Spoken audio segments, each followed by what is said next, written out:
Welcome to Community Church of New York. Today, good morning, afternoon, good afternoon. Today is something of an experiment. So we're changing the liturgy a little bit. It's gonna go wrong today. I just want to say it up front right now. Whatever it is we do, it's gonna go wrong. And when it does, we're just gonna go with it. And then later you're gonna say, that went wrong. And we'll fix it. Next time, it'll be the same as it always is. Next Sunday will look like every Sunday always looks. This Sunday will look different. And then we're gonna keep playing around with it. We're gonna assess and try again and see what works. Thank you for being in this little experiment with me. Let's begin in gratitude. Let's begin in gratitude for this time together, for the freedom of worship that lets us play around with this a little bit, for the strength and safety of community. There are so many places we could be today. Let us be grateful we are here. Now, together.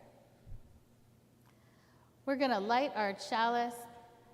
The choir will sing. Please join them as you feel moved. You can all stay seated.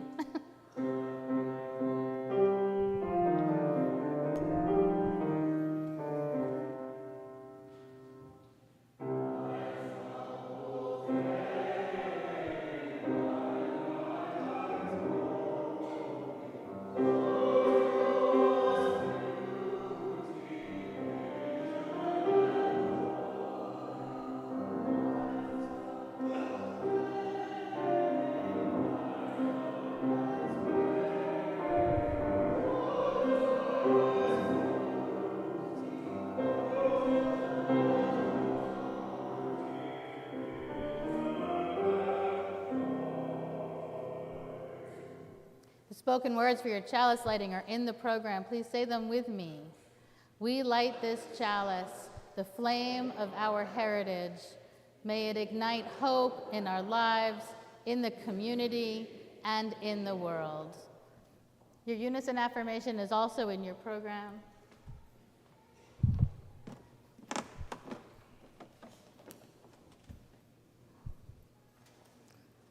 Please join me for our statement of shared theology and intention. Unto the Church Universal, which is a depository of all ancient wisdom and the school of all modern thought, which recognizes in all prophets a harmony, in all scriptures a unity, and through all dispensations a continuity, which abjures all that separates and divides and always magnifies humanity and peace, which seeks truth in freedom, justice in love, and individual discipline in social duty, and which shall make of all persons one beloved community, unto this church and unto all its members, known and unknown throughout the world, we pledge the allegiance of our hands and hearts.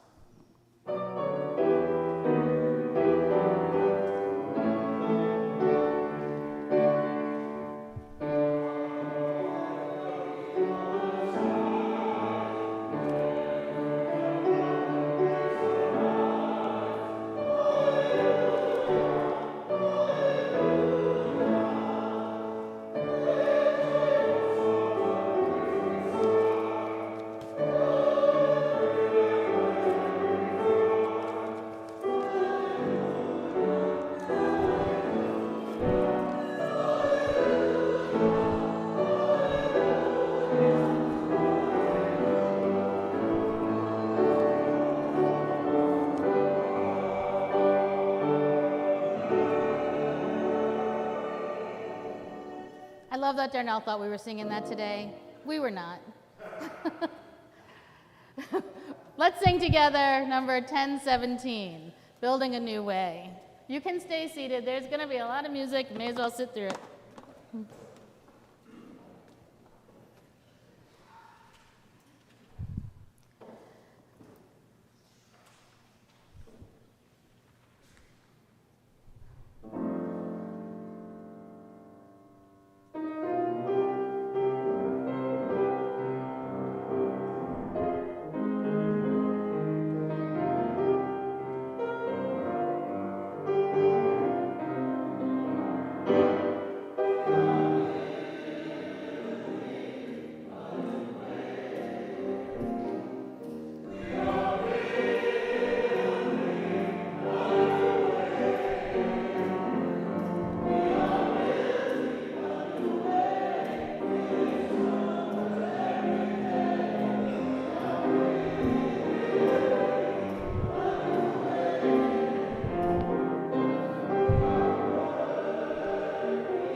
It's our way of saying our spiritual path is communal, relational, that we are in this together. Not just friendly, it's how we ground ourselves in the space of each other. Please greet me.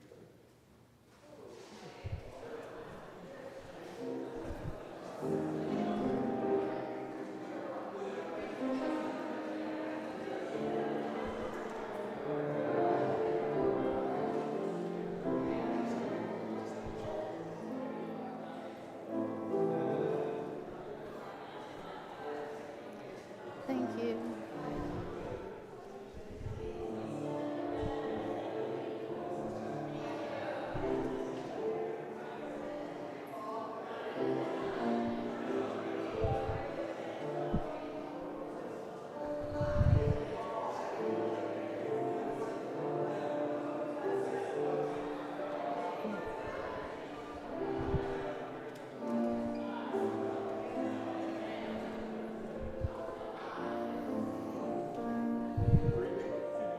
Good morning, afternoon.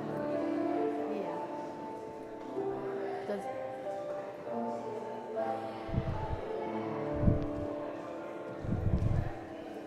All right, my friends, find yourselves a seat.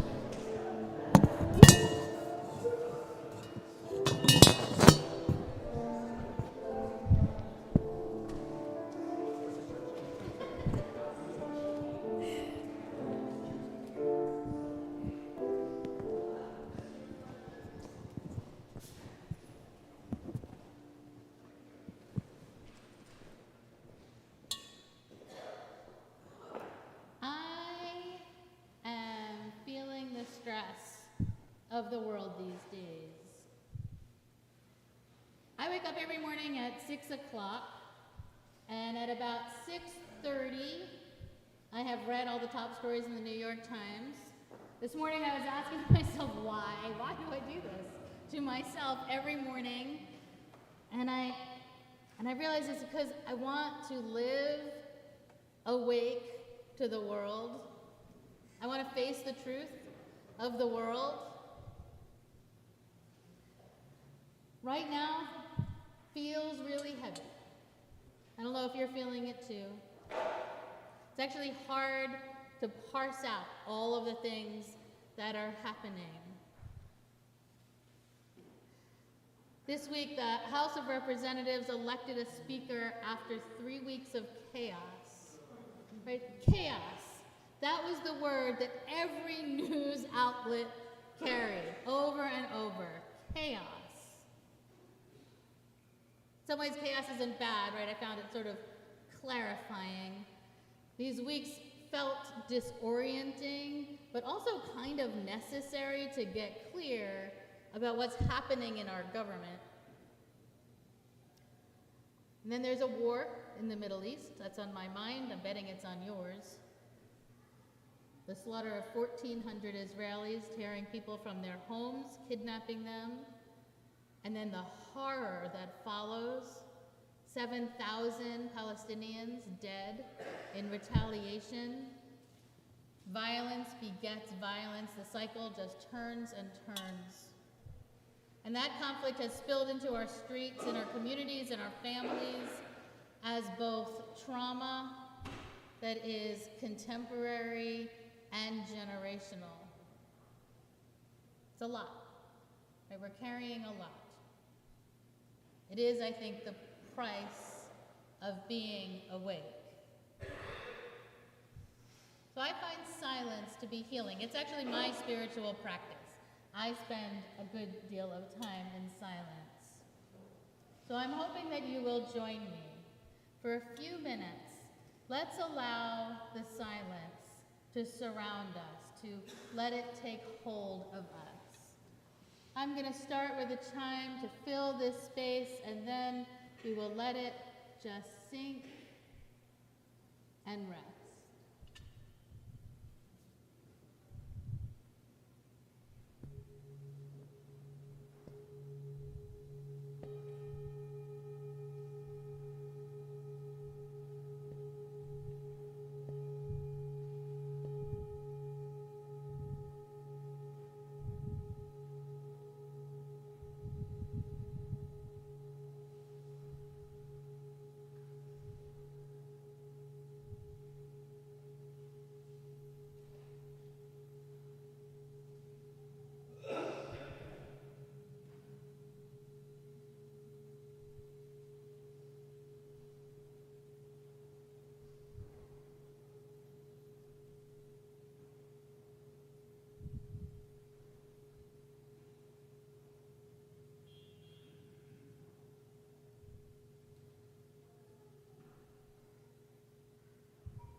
Please pray with me.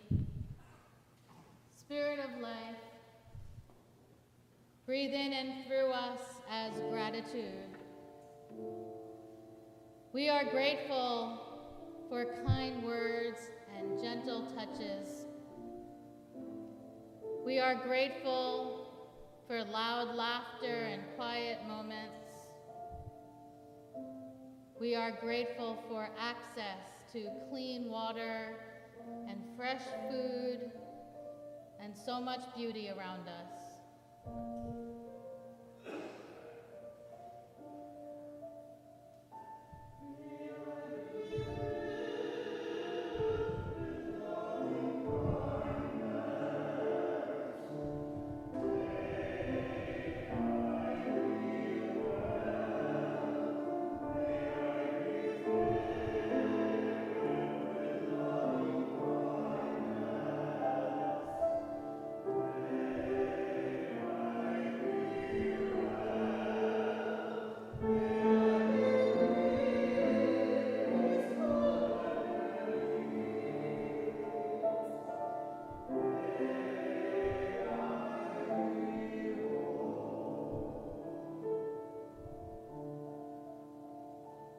But so many people don't have these things today.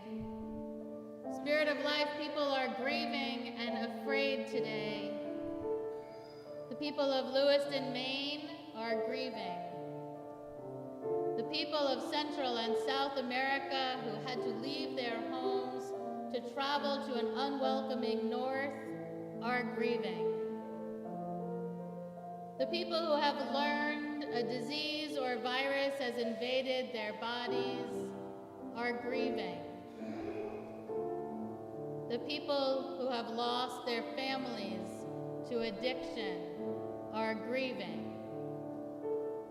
The people living in war zones are grieving.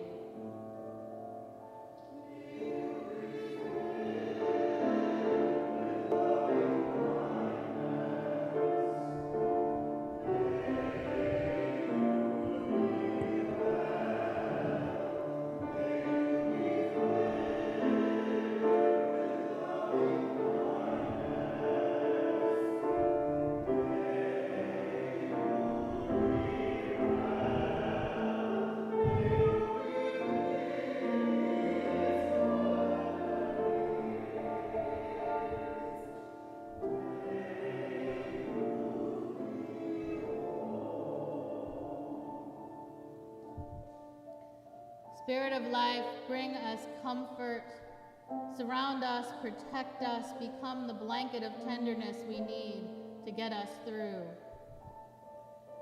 Today we remember especially Nina. We pray for her health. We pray today for Sheila for a successful surgery. We pray today for Brian for his recovery and good health. We hold in prayer today Dolores Brown, who has passed, for her family that grieves.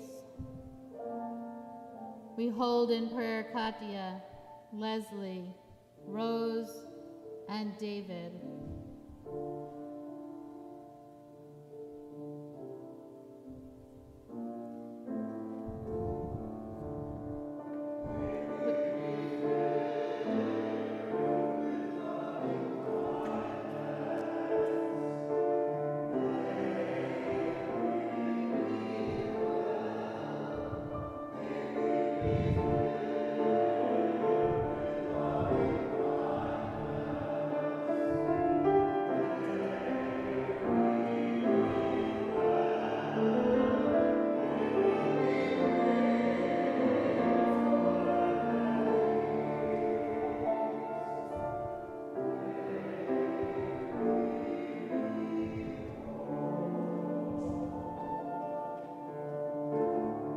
We hold in prayer today Lisa.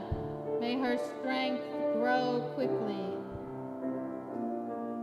We pray for the tender heart of everyone here. We pray for comfort. We pray for Helen Kelly, Nancy's aunt, for her health. In Spirit of life, we know we are your body, that it is our hands that offer food to the hungry, our words that break through loneliness. Be in us and with us today that we might become a people of hope and healing.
When I talk, can you all hear me?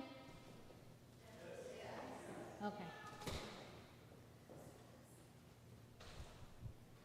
So I'm going to tell a little story. This is sort of our story. It's an American story. It's a religious story. It's a Congregationalist story, a Unitarian story. When the Puritans first came over here, I mean, the Puritans really were a revival movement, right? I mean, they were trying to revive what had been Roman Catholicism that became Anglicanism.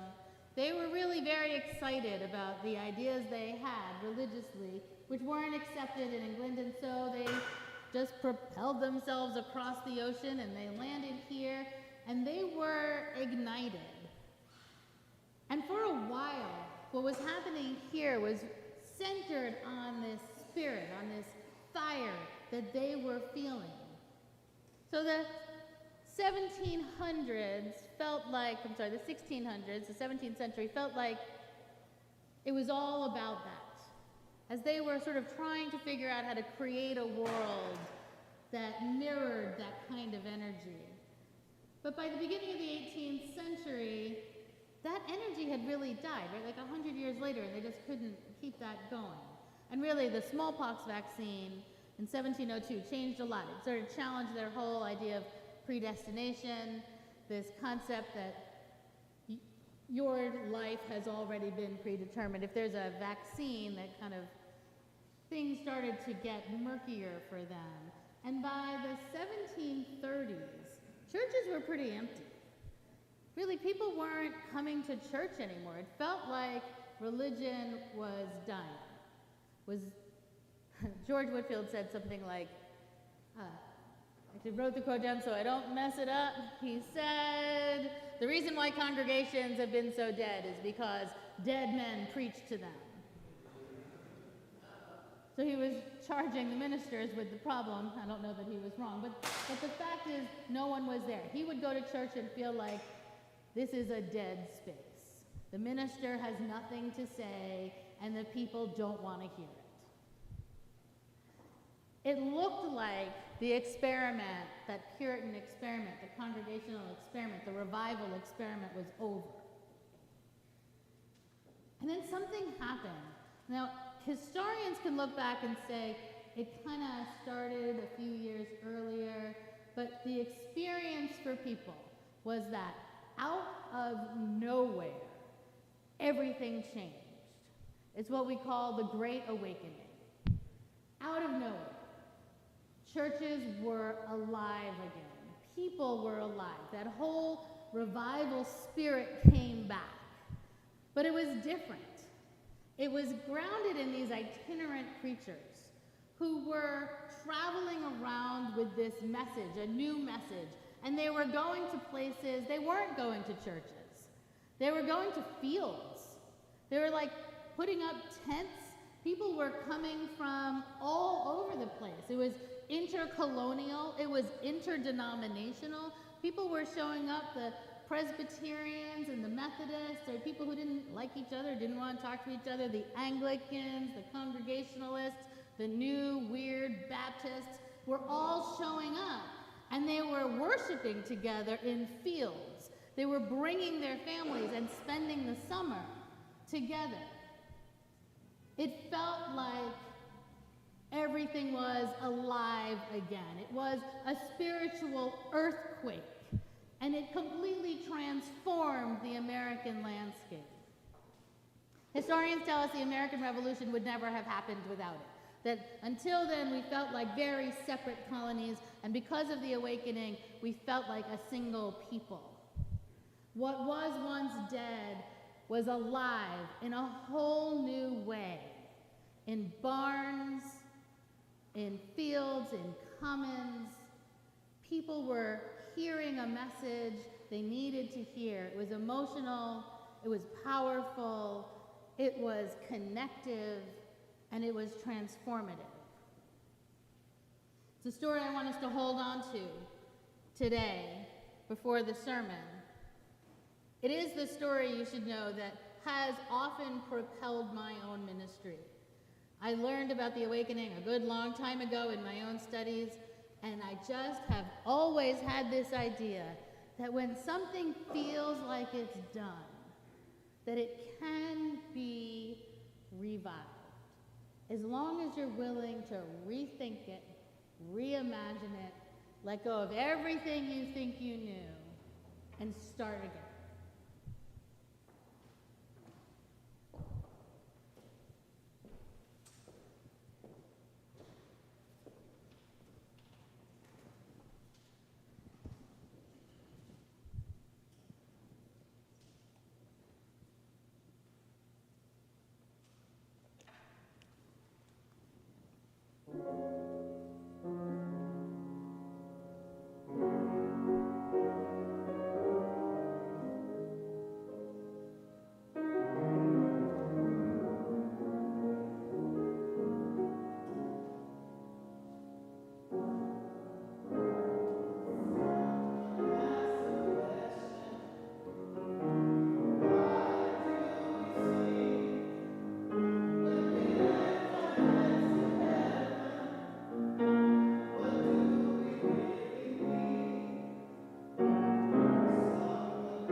The question I can't stop asking myself, the one that inspired me to try this new liturgical style is, what are we doing here?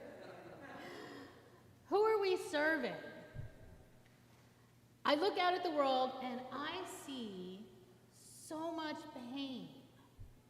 By putting aside the events of the last 2 weeks and outside of maybe an attack like 9/11, can you remember a time when so many people felt frightened? And I don't mean that sort of surprise attack scared. I mean a low level of fear people seem to be walking around with every day. It's a private fear. And it seems to be connected to loneliness, ongoing isolation, emotional separation.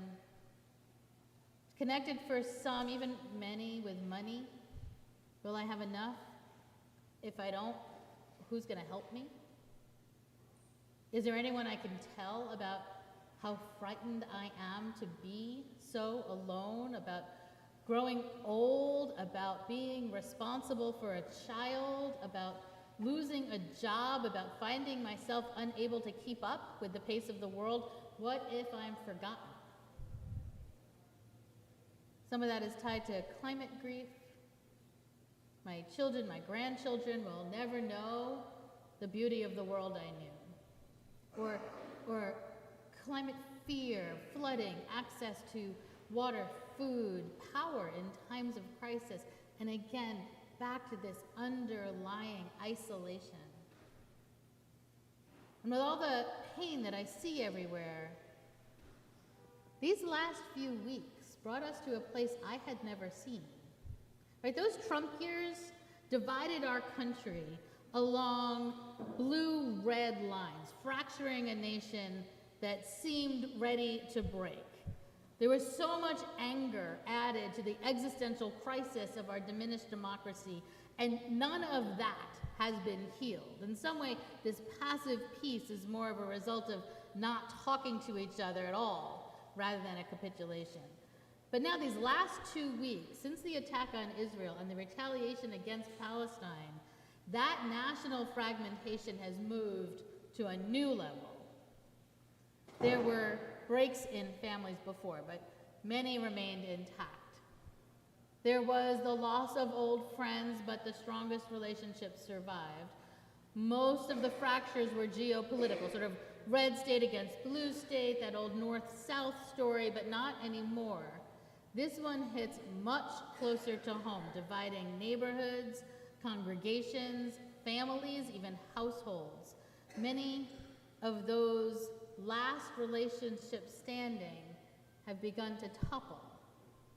So I keep asking myself, what are we doing here? What am I doing? I mean, here I am, the senior minister of a well-established, well-staffed, well-funded church in the middle of New York City. Who am I serving? Who are we serving?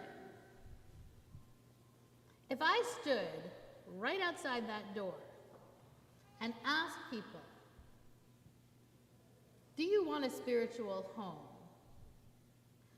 Do you want authentic connection? Do you want a progressive, multi-generational, multicultural community? Do you want to live a deeper, more meaningful life? Do you want to work for peace, serve people in need? Do you want live music, dance, and storytelling? Do you want to live in a bigger way? I think most people would say yes. Yes. Okay, to be really honest, if I did that, most people would run by me quickly. But if they really sat with it, I bet you anything, half of those people, if they were being honest with themselves, would have to say yes.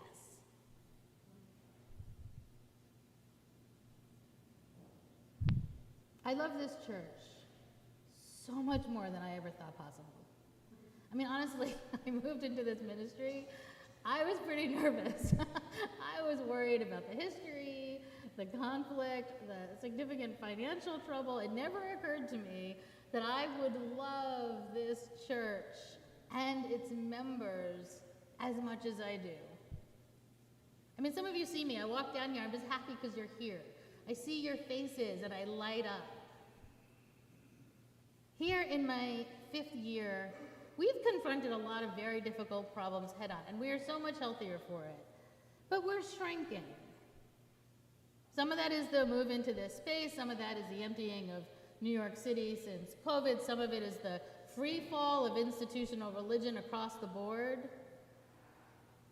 Institutional religion, in my assessment, is dying. We have lost our place in American society. We are no longer considered the moral center, no longer an assumed part of people's social circles. Our buildings are being abandoned, being sold, being repurposed across the country. Ministers are leaving the profession, unable to afford working in the parish. They're unable to sustain their own mental health which is cracking under the weight of congregational criticism and ever-decreasing membership rosters. Religious educators are being pushed out because there's no money to pay them, and there's very few children to educate. I offered some of these numbers last week, but I'll repeat them in case they didn't stick. We've lost 18,000 children from our RE programs in the last 10 years. We've lost half of our members in the last 20.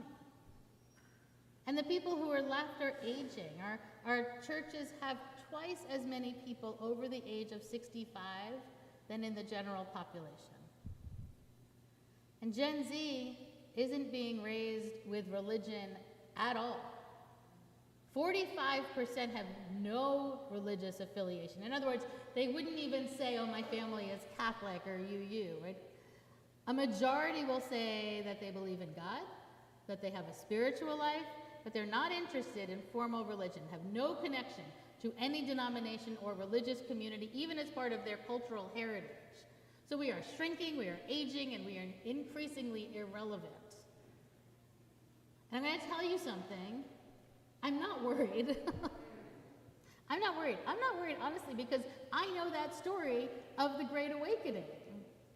I know religion has died before, and it was resurrected when we found new ways to meet people's needs.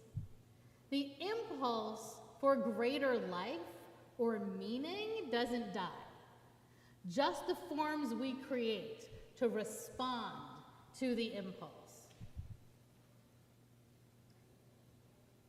Religion is the way communities ask big questions, how we face into mystery, seek deeper life together.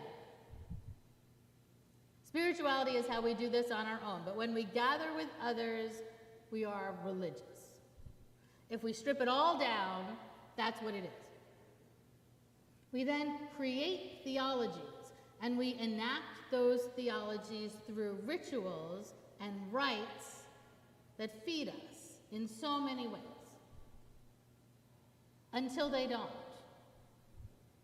And when they don't, we have the choice to hold on to what once worked, decreasing our numbers until there's no one left, or we change to meet new needs for a new generation, expanding and imagining theologies that help people face mystery and live more meaningful lives.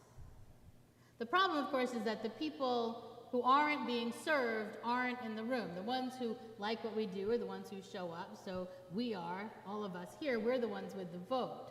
The people in the room, the people being served, those people define what happens, which is often why really new things happen somewhere else. It's why those awakening churches happened in tents and barns and fields. What was happening there wasn't predetermined. No one could say, that's not how we do it. Now, I'm lucky, as a minister, I'm lucky, and in a church, we are lucky. This is an unusual church. For all of our 200 years, we've been at least a little experimental. We've been willing to try new things.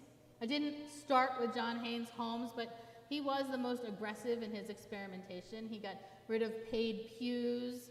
People used to pay for their seats. They actually paid for their seats, and it was a way to display your wealth and class. He gained freedom of the pulpit, disbanding a sermon committee that approved his message before he could preach it. And he was very intentional about creating a multiracial congregation, a legacy whose rewards we all continue to reap. So here we are, with people walking by us, desperately needing us, who will never walk in here, while we shrink and age, holding on to who we were, not because we're afraid of changing, which I don't think we are, but maybe because of inertia. We do what we've always done. It's easier, it's familiar, it's fine, sometimes it's really lovely. But I don't even think we're serving the people in the room right now. On any given Sunday, we've got people with earbuds watching the live stream because the sound is better online. Or people who are here now but watched the service later because they couldn't really see or hear while they were with us. So back to the question, what are we doing here? Who are we serving? So this is where Darnell stepped in. One day Darnell very casually said to me, you know, Peggy, all we really need is you preaching, my music, and a street corner in Harlem. And he said, that's where the people are. That's who needs this message. No one is coming into this church, he said. Nobody who needs a message of liberation is walking through those doors. We need to bring it to them. And that started me thinking about things like preaching in parks or on stoops, and it got me thinking about what does it mean to strip it all down? When we do that, we've got a message of salvation. We have a message that tells us everyone is beautiful, everyone is loved, everyone is saved. We know that the Spirit of love blows through us, lives in us, is the power of heart and spirit that enlivens and connects us. We know that everything is intertwined and interconnected, folded in a wild love that has saved and is saving us all, if we can seize it and pass it on, encircling everyone else with it. Our message is one of liberation in its simplicity, so accessible, so desired, and too easily bypassed if we want to live in rage or fear, but also easily remembered when one of us grabs the other by the hand and says, we are in this together, I got you.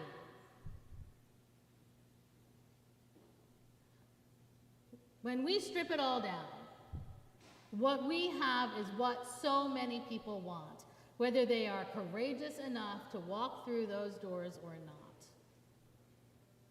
So what does any of that mean? I don't know. Now, I don't usually preach answers. Well, you know I love a good question. But today I'm even further from the end of this thought experiment than usual. Or maybe I'm not. Maybe there may not even actually be an end. This may be something of a process. I'm going to try things, and you're going to tell me what works and doesn't, and I'm going to keep pushing the envelope because there are people walking by us. I just saw someone walk by us right now at this moment who are afraid or lonely or angry, whose lives are smaller or shallower than they want them to be right now, walking by us. People whose children have questions they don't know how to answer and don't have communities to figure it out with.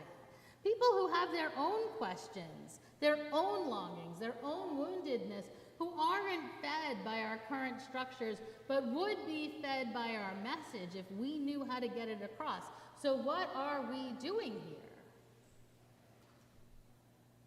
We're committed to living into the question, to becoming the balm necessary, the one desperately needed in the world, even if we have yet to figure out how. We're reminding ourselves that we have what we need to be of service, to helping heal, if not a whole nation, maybe just a neighborhood of people who are wounded. We are remembering that we have a history of deconstructing and reconstructing for a new age, finding hope in each other. Religion isn't dead, but it may need to be resuscitated. So we are breathing new life into it, breathing music into it, breathing a song of love and healing for everyone to hear. This is our time. This is our ministry. We are the ones who are called, and that's what we're doing here. Please sing with me. Come and go with me, number 1018. Why don't we rise this time?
Church doesn't only happen on Sunday, and it doesn't only happen in a church building.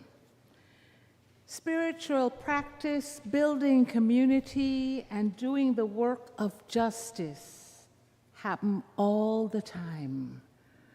Through the week, we have a variety of opportunities, and we hope you check out our webpage, subscribe to our newsletter, and follow us on social media so you can engage in our many programs. This week is the last call to sign up for a Wellspring group. One is called Deep Questions, and the other is called Sacred Earth. Please see Reverend Jude Geiger if you'd like to join either small group. They're starting in the next 2 weeks. We pass a basket every Sunday. We do this because fundraising is part of our shared life as a congregation. It is just true that we need money to run our programs. Some of our money goes to the things you see right here, like a piano tuning, sheet music, programs, as well as rent and salaries. Some of the money goes to our larger mission in the form of grants to small justice and service organizations, or to run our own programs like our anti-racism work. We know money is tight for most people these days, and that's true for community church as well. We are very grateful for whatever you're able to offer. Our ushers will pass the baskets.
The chalice extinguishing is in your program.